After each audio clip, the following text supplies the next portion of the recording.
Well, good evening, and thank you very much for inviting me. I am Ivor Crewe. I'm um, uh, now a retired academic political scientist. I was in the Department of Government at the University of Essex for very many years, from 1971 into the 2000s, up to 2007 at the University of Essex. In my last 12 years at the University of Essex, I was the Vice Chancellor there, and then I moved to become Master of University College, Oxford. My particular interests have always been in British politics, particularly parties and elections, although in my final years, in my most recent years, I have moved to taking an interest in public policy, particularly domestic policy errors and failures. So my most recent book, which I wrote with Anthony King, who now, alas, is dead, who's died, was called The Blunders of Our Governments, and was about domestic policy failures in the UK from 1980 to 2010. I'm now writing a second edition of that book, which brings the book up to date from the period of 2010 to 2022, and of course covers Brexit and covers the handling of COVID and a number of other issues as well. Gavin has very kindly asked me to talk about the impact of Brexit on the conduct of British politics, and I shall do my best to cover that subject. I won't be able to talk about all of the things that I might, so I'm going to confine myself just to 4 areas. I'm going to suggest that Brexit has transformed British politics in many respects, but in particular in 4, and those are the ones I'm going to talk about, and they are voting patterns and electoral outcomes. Then secondly, the nature of the Conservative Party. And then thirdly, the British political culture, and in particular the character of our public discourse. And then finally, the operation of the UK Constitution, and in particular the role of Parliament and the norm of ministerial accountability. And in each case, I shall speculate on whether the changes that I think have been either brought about or accelerated by Brexit will endure, or whether they will in fact prove transitory. Now, first of all, I think I just ought to provide a summary reminder of the political context of the holding of the referendum and of the result of the referendum. Why did Cameron hold the referendum when he did, when there was no pressure from the public to do so, and when the polls reported that EU membership was very low down the list of issues that voters particularly cared about? And I think the short answer is that the Conservatives got scared that UKIP, led by Nigel Farage, would eat into their support and cost them the next election. Europe had in fact been a deeply divisive issue within the Conservative Party for a very long time, for decades. One thinks of the trouble that John Major had with his backbench rebels on the Maastricht Treaty in the mid-1990s. He had so much difficulty that he had to put himself up for re-election as leader of the Conservative Party in order to make sure that he still had the confidence of the party. But the issue was insufficiently important to the public to threaten them electorally. The change came with the emergence of UKIP as a political force during the coalition government of 2010 to 2015. It became a real electoral threat to the Conservative Party. It was the most popular party in the 2014 European elections, where the Conservatives were relegated to 3rd place. There were a couple of Conservative MPs who defected to UKIP and were then re-elected in their constituency in the by-elections that they had triggered. Cameron took the Conservative Party out of the Christian Democrat EPP grouping of members of the European Parliament, and he rashly promised a referendum. I think it's fair to say that the opposition parties did not oppose the holding of a referendum, almost certainly because they assumed that the Remain view would win.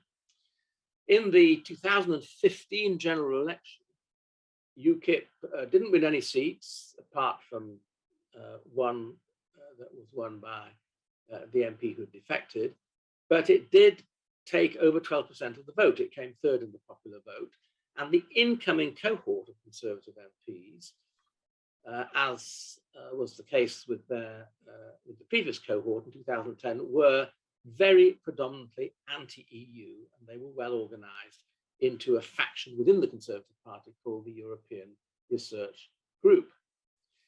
Now, the rise of UKIP coincided with four political phenomenal trends. One was the surge of immigration from Eastern Europe as a result of the accession to the EU of Central and East European countries. The second was the strategy of austerity following the global financial crisis of 2008. The third was the lingering damage to the Labour Party's reputation from its record in government under Gordon Brown before 2010. And the fourth was the unavailability of the Liberal Democrats as a party of protest, because they themselves had become part of the establishment. They were part of the coalition government. So people who were dissatisfied with both the established parties could no longer use the Liberal Democrats as a vehicle of protest. So they looked elsewhere, and UKIP was available. Why did Leave win in 2016? Well, I think there were three reasons. There were three issues that persuaded enough people to vote Leave. One was the argument about sovereignty, and this appealed particularly to traditional Conservatives who took pride in their sense of Britain as one of the world's great nations, as a winner of 2 world wars, and as a nation which should therefore remain independent and governed from Westminster rather than from Brussels. The second was the austerity strategy of the coalition government and the appeal made to voters in terms of the UK's contribution to the EU, financial contribution. The austerity strategy left local authorities bereft, and there was a visible impact on the services and facilities of local communities, especially those already impoverished by industrial decline. So the Leave claim, which was, to put it mildly, an exaggeration, that the UK was contributing £350 million a week to the European Union, which could otherwise be spent on the National Health Service, hit home. And the third issue was immigration. There was widespread alarm and resentment about the large increase in the number of immigrants to the country. Some of this, although not all of it, was racist. The Leave campaign had a compelling argument that the freedom of movement principle, on which Cameron had failed to win concessions from EU leaders, in particular Angela Merkel, meant that immigration was uncontrolled. They were correct about that. And they effectively exploited this through, for example, the false claim that the country was open to mass immigration from Turkey once it joined the EU. Now, of these three, I believe that what tipped the balance to a 52 to 48 majority for Leave was probably the issue of immigration. And I say that because we now know from analysis of the election returns that turnout was notably higher than in the general election held a year earlier in white working class areas. The big white working class council estates, some of which were now owned by their tenants, came out in very much larger numbers than they typically did in the general election. And we know that they voted pretty overwhelmingly Leave, and immigration was undoubtedly an issue for many of those people. Now, I say all of this as background to the first point I wish to make, which is that Brexit has transformed voting patterns in Britain. Put very simply, before Brexit, social class is what determined whether people voted Labour or Conservative. After Brexit, it didn't. At the last election in 2019, the one that Boris Johnson won, the Conservatives won more support among working class voters than they did amongst the professional and middle classes. Hence the crumbling of the so-called red wall seats in the Midlands and in the North, which Labour had traditionally won for decades and decades. This is an extraordinary turnaround in the way in which people vote. What's replaced social class is age, education, ethnicity, and geography. These together form the new basis for voting Conservative or Labour, or to be very precise about it, the new basis for voting Conservative or for parties to the right of the Conservative Party, such as the Brexit Party or now the so-called Reform Party, on the one hand, and for voting for parties that are to the left of centre, the Labour Party, the Liberal Democrats, the Greens, in Scotland, the Scottish Nationalists, in Wales, Plaid Cymru, on the other. So the young university graduates, members of most ethnic minorities, vote for Labour or for parties to the left of Labour, irrespective of their social class, irrespective of their income or status or occupation. These are people who increasingly congregate in metropolitan areas or in the university and cathedral cities of this country, as distinct from the towns, the small towns and villages. The Conservatives, on the other hand, rely increasingly on the vote of elderly whites, especially homeowners, again, irrespective of their social class. But do note that we live in an aging society, and the constituency of those over the age of 60 who are white, who own their own homes, even if they're fairly modest homes, and who live outside the metropolitan areas, form a very large constituency of voters, and they turn out to vote in high numbers. This explains the current government's reluctance to loosen planning laws to build new houses. It explains their reluctance to commit to on-share wind farms. And it explains the trouble that Theresa May got into during the 2017 election campaign when she proposed reforms to the funding of social care, which effectively would have meant that the retired homeowners would actually have to relinquish some of their capital rather than bequeathing it to their children in order to fund their own social care. Now, Brexit didn't transform voting patterns by itself, but it did accelerate what was the prior trend. Labour had been steadily losing white working class votes, again, especially outside the big cities, and had steadily been gaining professional middle class votes since the onset of New Labour in 1997. It was a long-term trend. And there were various reasons for this. One of them was that sale of council houses, the weakening of trade unions, the closing down of factories and mines, all of these things contributed to a decline of close-knit working class communities for whom voting Labour was as natural as the air in which they breathed. Another reason was that immigration and social and cultural conservatism had always been an Achilles heel for the left, but it didn't threaten the support for the Labour Party outside a few local areas and on a few occasions. Working class Labour voters, even if they were on what you might call the social and cultural right, were on the economic left, and it was economic issues that were usually to the forefront when it came to voting and in the election campaigns. What the Brexit referendum did, and what the Conservative commitment afterwards to honour the result in the full did, was to accentuate these fractures, these weaknesses in Labour's support by tying together the issues of uncontrolled immigration, nationalism, or if you like, patriotism, and an austerity that was needlessly made worse, according to their arguments, by contributions to the EU.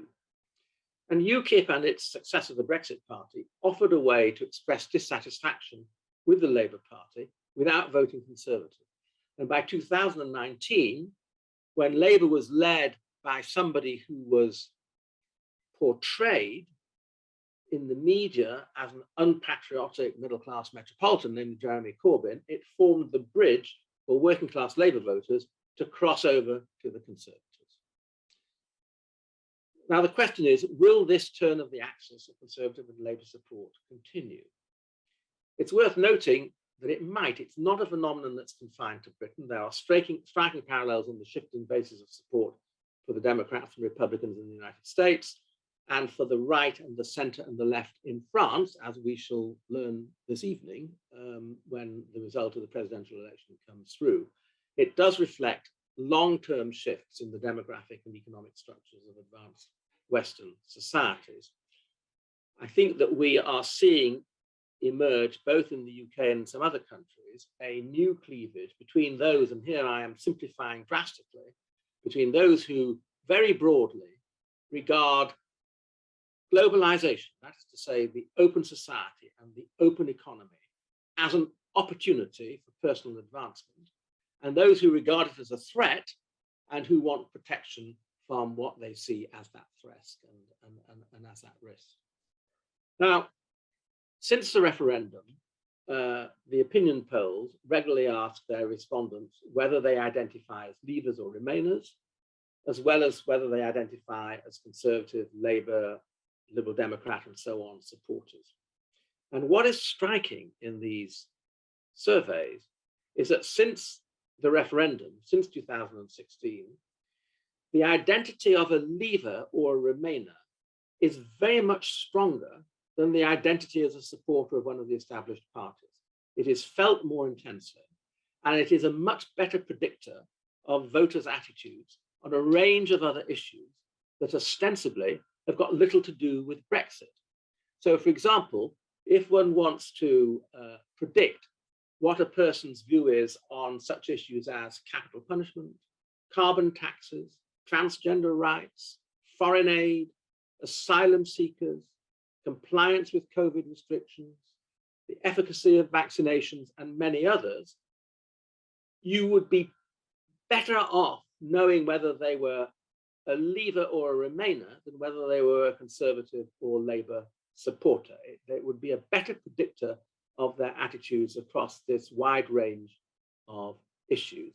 In other words, the Brexit referendum tapped into a set of values, a set of ways of relating to the world, which divided people as deeply, if not more deeply, than the old divisions between the haves and the have-nots. Now, this might be fading now that Brexit ostensibly is done, although of course we know that not all of the loose ends have been tied up, to put it mildly. And it may well be that the cost of living crisis is about to befall us, the very serious problems that so many households are going to have with their finances, the issues of tax and of welfare benefits, now that these are all moving to the top of the political agenda, it may well be the case that the country will revert to traditional patterns of voting. I think it's too early to say. There will be a test of this almost certainly at the next election, if, as I suspect, for reasons that I'll go into in a moment, the Conservatives and their supporters in the media, particularly in the popular press, can still campaign on Brexit and on related issues and present themselves as the socially conservative party, and present the Labour Party and the smaller progressive parties as being, well, what is nowadays called woke. If the Conservatives adopt that strategy, and if it is successful, then I think it will show that this new axis of support for the two parties is here to stay. If it isn't successful, then it may well be that we're reverting to the old patterns of voting. Well, I next want to turn to the Conservative Party. So the Conservative Party is the country's predominant party of government. If you go back to 1918, when the mass franchise was established in the country, 104 years ago, the Conservatives have governed for 66 of those 140 years, usually by themselves, occasionally in coalition. Brexit has transformed the Conservative Party into something that it has never been before. Like all parties, the Conservatives are a coalition of interests, and in particular two interests. One is the established order, the national institutions of the state, and the other is the interests of finance and business, and therefore necessarily Britain's commercial relations with the rest of the world. Occasionally these interests conflict. If you go back all the way to the mid-19th century, they conflicted in 1846 over the repeal of the Corn Laws. If you go back to the early 1900s, they conflicted over the question of free trade versus protection. On both occasions, there were serious divisions in the party. In fact, in 1846, the party actually split. And we've seen a kind of replication of that over membership of the European Union, with the clash between those within the Conservative Party who prioritize sovereignty over the commercial advantages of a single market and customs union, and those who prioritize in the opposite direction.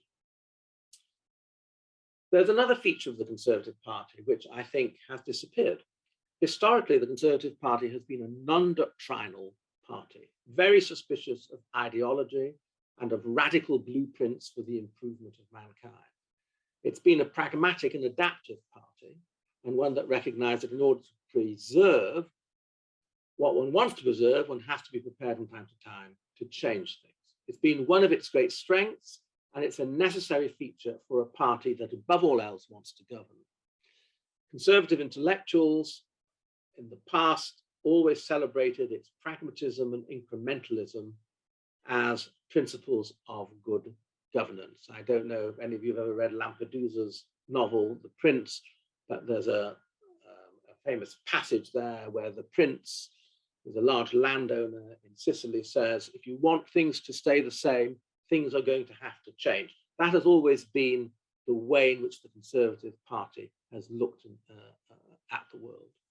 And it's been the Labour Party that has been the party of doctrine, notably socialism, going so far as to incorporate a commitment to the nationalisation of industry into its constitution, the famous Clause 4, until it was taken out by Tony Blair under New Labour in the mid-1990s.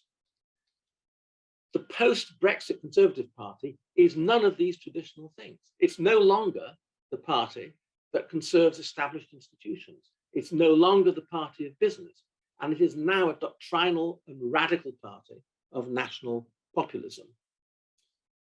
The Church of England, the House of Lords, the judiciary, the leading universities, the senior civil service, the BBC, even the National Trust are all now objects of suspicion in the modern Conservative Party. They are regarded as institutions taken over by Remainers and trendy progressives. The Church of England used to be called the Tory Party at Prayer, and this was true until the late 20th century of congregants and the ministry alike. Now, Conservative MPs and ministers regularly attack bishops who dissent from one or other aspect of government policy, and one thinks most recently of the Archbishop of Canterbury on the Rwanda scheme for undocumented asylum seekers. The appeal court judges who found for Gina Miller in the case that she brought over parliamentary approval of Article 15 of that was necessary to trigger the negotiations with the EU, were accused of being enemies of the people by the Daily Mail, and were not defended by the then Lord Chancellor, Liz Truss, who had been an ardent Remainer before the referendum, even though she had a statutory obligation to do so. The government is now attempting to rein back judicial review, even though its own Conservative-led committee of inquiry concluded that there was no serious problem to be solved. Conservative MPs accuse universities of indoctrinating students with anti-Brexit ideology, and they accuse the National Trust of betraying its purpose by reminding visitors that some stately homes were built with profits of slave trading. And I could continue with many other examples. These are all institutions to which the old Conservative Party afforded some respect and which they defended. Now, it tries to manipulate the public appointments process, although it doesn't always do so successfully, to put its own sympathizers in positions of influence in these bodies.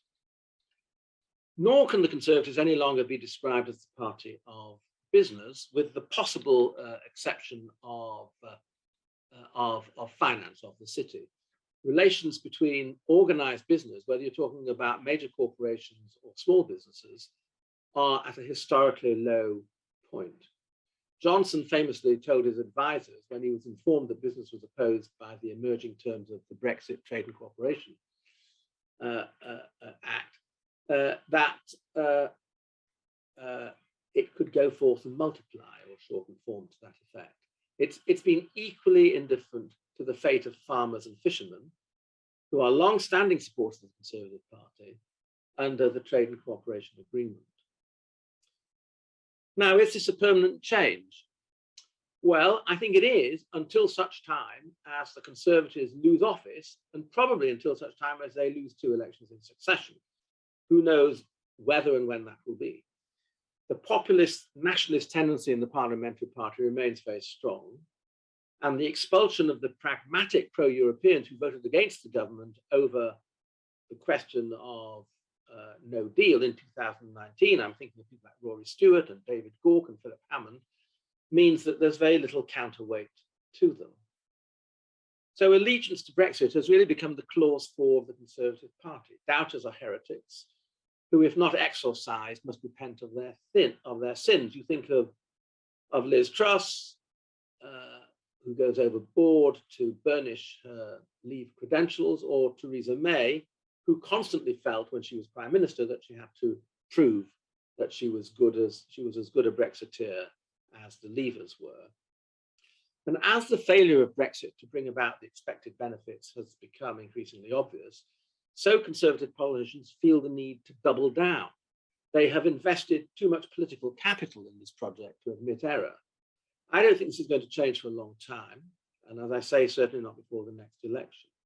If Johnson is replaced as leader and Prime Minister before the next election, a history of supporting Remain, however far back, will continue to disadvantage candidates, who I think will go overboard in their protestations of commitment to Brexit and to the opportunities that apparently it affords, in order to overcome suspicions of Conservative backbenchers and party members who form their electorate.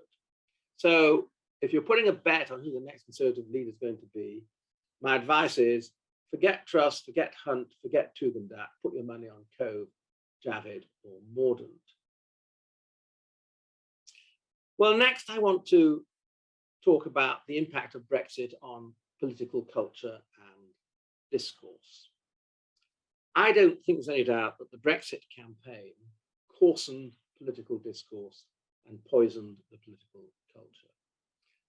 This reflected the deep divisions over sovereignty and immigration and the emotional charge of these issues, but it also reinforced them after the referendum because of the interpretation that the government chose to place on the result of the referendum. The main responsibility, not the whole responsibility, but the main responsibility does lie with the pro-Brexit camp. I think, for example, of what I call the Turkey scare, where they campaigned on the fear that the UK would be open to floods of immigrants from rural Turkey once Turkey became a member of the EU, even though it was clear that if Turkey ever did become a member of the EU, it wouldn't be for a very long time. And they adopted the language of militant nationalism, of foreign threats and of collaborators and traitors at home, of our neighbors being enemies or colonizers, often with reference to a very nostalgic version of World War II, a war in which almost none of them had actually fought or indeed had experienced. The excited passions of a campaign on a divisive issue might well have quickly subsided had it not been for the fact that the Leave camp adopted a winner-take-all hard Brexit line, and the Remain camp resisted a hard Brexit and sought a second referendum. A reasonable and certainly defendable interpretation of the referendum result was that the 52%, 48% split reflected not a deep division, but an evenly balanced configuration of opinions, and that there was space for a compromise deal which would involve formal withdrawal from EU institutions, the end of contributions, the end or at least severe limitation of jurisdiction by the European Court of Justice, the end of free movement, but nonetheless a deal that would preserve some of the economic benefits of a customs union and a single market. But Theresa May, who was very wary of her hardline right flank and was conscious of being labelled a closet Remainer, chose to set down hard Brexit principles from the start, notably in her speech in Florence in 2000 in late 2017, and chose to trigger Article 15 early and certainly long before the government had worked out what its negotiating strategy should be and what its ultimate objectives were. And the European Research Group, which was this hardline Brexit faction within the Conservative Party, and its friends in the press, set the tone. Remainers were traitors, judges were the enemy of the people, those looking for a soft Brexit were surrendering, allowing Britain to become a vassal state.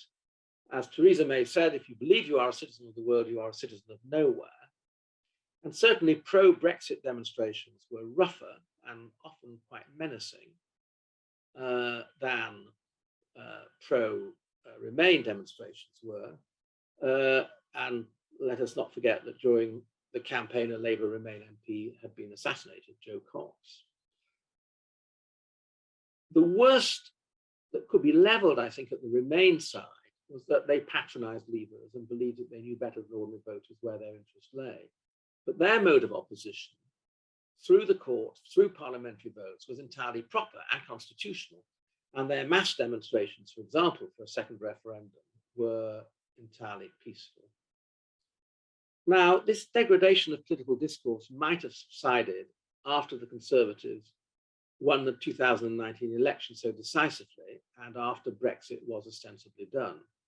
But in my view, it's not really subsided, or certainly not much. It's certainly not got back to pre-Brexit levels, partly because the people who invented and benefited from the style of campaigning during the referendum, including Dominic Cummings and Lee Kane, then took up positions as senior advisors in number 10 of the invitation of Johnson, who'd become Prime Minister. And Johnson, in turn, has taken his cue from them. In their world, all is fair in love and war and now politics, if it works. So Boris Johnson slides in a smear about Keir Starmer's alleged failure to prosecute Jimmy Savile, or persistently repeats claims in Parliament, which independent fact checkers have consistently shown to be false, for example, on unemployment figures or the building of new hospitals. I'm not suggesting that this never went on before. I mean, there was plenty of spin under Blair and Brown in the new Labour governments, but it was spin as distinct from very clear untruths. And I do think that the Leave campaign and the people associated with it, who then went into number 10, including Boris Johnson, have really continued with this particular mode of campaigning in government, and it has been at the expense of what I would call the integrity of the democratic process. Well, finally, I want to talk very briefly about the impact of Brexit on the UK constitution. Of course, this country doesn't have a constitution in the sense of a comprehensive codified document setting out the legal framework for the taking of decisions and for the resolution of conflicts, but it does have a core constitutional principle or doctrine, namely parliamentary sovereignty. And rather ironically, the restoration of parliamentary sovereignty was a critical part of the Leave case. Leavers argued correctly that parliamentary sovereignty had been compromised by membership of the European Union because there were some laws and regulations which were subject to adjudication by the European Court of Justice, and EU law took precedence over domestic law. What Brexit would do, they said, would return sovereignty to the UK Parliament. Parliamentary sovereignty has the attraction of being a clear, coherent, and democratic constitutional doctrine. Of course, I'm simplifying very drastically here, but essentially what it comes down to is that Parliament, or certainly its elected house, the House of Commons, is elected by UK citizens. Ministers, including the Prime Minister, that's to say the executive, are accountable to Parliament for their actions. Laws are not legitimate unless passed by Parliament. Officials are in turn accountable to ministers. The Crown and unelected lords cannot block the Commons, although they can seek to influence it. The courts interpret the law to particular cases, but don't formulate it. Now, of course, this account of how the system works can be challenged, as can the claim that this is perfectly aligned with democratic principles. But it is a clear doctrine.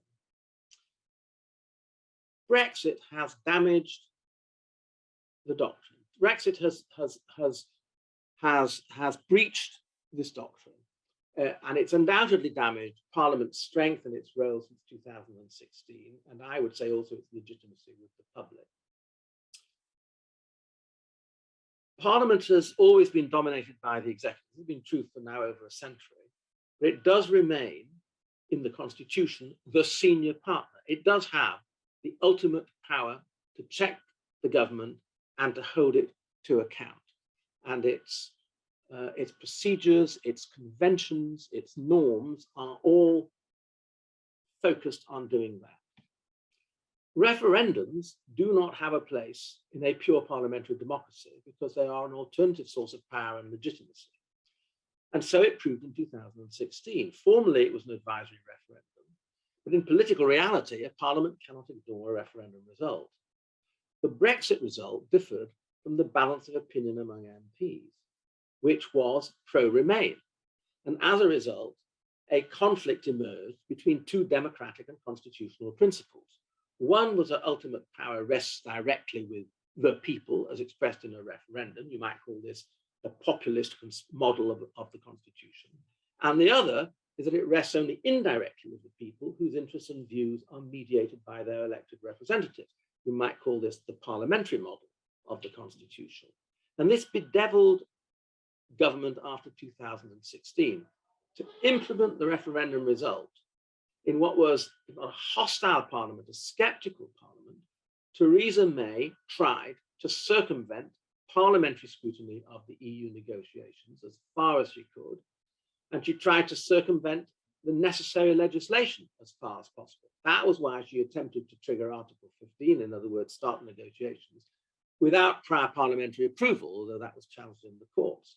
That was why she decided to call a snap early election in June 2017 to provide her with, and I quote the phrase used all the time, a strong and stable government, even though that election spectacularly backfired and she landed up without a majority, having to depend on the Democratic Unionists in Northern Ireland. So she didn't get the mandate she asked for. Now, Leavers believe that the mandate of the referendum overrode the 2017 election result. Remainers, and indeed soft Brexiteers, believe the opposite, namely that the 2017 election result, which asked the public to provide the government with a majority to carry out the Brexit negotiations, was not forthcoming. Constitutionally, the Remainers and soft Brexiteers were right. There's no doubt about that. Theresa May did not have a mandate after the 2017 election to pursue a Brexit deal that did not have the support of Parliament. As a result, there was a constant battle between Parliament and the executive, and between the hardline Brexiteers in the cabinet and Theresa May. And of course, it did for her in the end. The way in which Theresa May tried to cope with this very difficult position in which she found herself was to dilute parliamentary authority. So she relied more and more on what are called statutory instruments. These are the vehicles of delegated legislation, of regulations that the government formulates that aren't part of an act of legislation. The amount of time that was left for debate over EU related legislation was minuscule. For example, only one day was devoted for debate on the 85-page long EU future relationship bill. More and more bills that came to Parliament were skeleton bills that delegated powers to ministers in pretty vague ways. This pattern of legislation then continued and has continued up to this day and was used throughout the 2-year COVID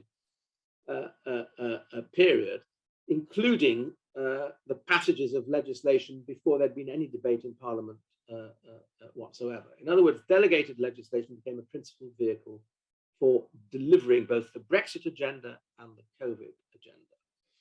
Boris Johnson, as we all know, tried illegally to prorogue Parliament in order to get his Brexit deal through, because he knew, or he feared, that he wouldn't get a majority for it in Parliament.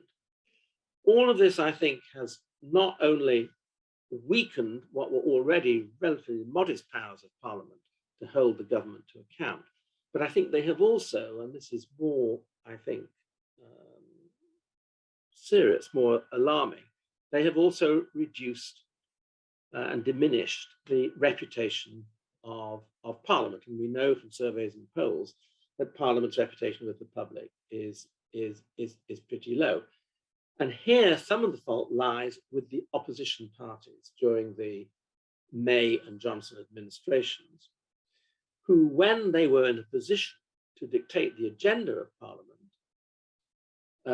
and when they were in a position to force the government to negotiate a deal that would be acceptable to Parliament, could not find a way of generating a consensus amongst themselves. You may remember that in the years 2018, 2019, there were constant votes in the House of Commons on different dimensions of the Brexit negotiations, on whether there should be a referendum or not, on whether Britain should become part of the customs union, on whether there should be no deal or not, on whether no deal should be permitted, on whether Britain should be part of the single market, and so on and so forth. And there was a real failure of political leadership on the part of the opposition parties, who all wanted a better deal than the one that was being put forward to Parliament by Theresa May. There was a real failure of political leadership and creativity in by their inability to find a consensus, or at least a majority, behind an alternative deal to the one that the government was proposing. So I fear that one of the unfortunate outcomes of Brexit is that it has further weakened Parliament in relation to the executive, certainly under this government. It has further damaged the reputation of Parliament and of the political class that sit in Parliament in the eyes of the public, to the detriment, I think, of good governance in the country as a whole.